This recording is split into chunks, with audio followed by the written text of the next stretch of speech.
Pessoal, bem-vindos ao meu canal do YouTube. Eu sou Marcelo, trabalho no Centro Automotivo M1 em Teresópolis, no Rio de Janeiro. Hoje eu vim mostrar para vocês um defeito comum nos Hyundai, principalmente no i30. É o barulho na coluna de direção. Você leva no mecânico, ele te reporta o barulho, ele te diz que está fazendo barulho, mas também às vezes não encontra o problema. E o problema é no sistema da direção eletro-hidráulica. Essa direção tem um motor para fazer com que a direção fique macia. E nesse motor existe um acoplamento. Você tem que tirar a coluna de direção completa do carro, fazer a desmontagem.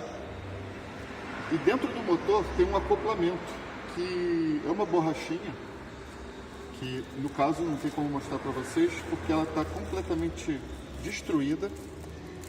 Ela é uma borracha que tem uns pontos aqui para fora, e ela entra nessa parte e no motor que controla o sistema.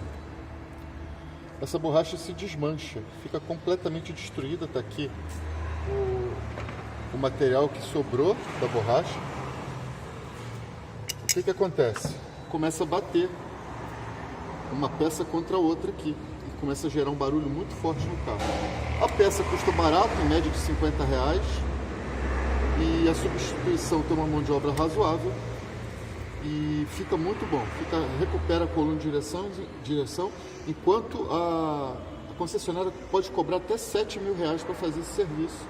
Você consegue aí, por menos de R$1.000, resolver esse problema. Ok? Muito obrigado por ter assistido.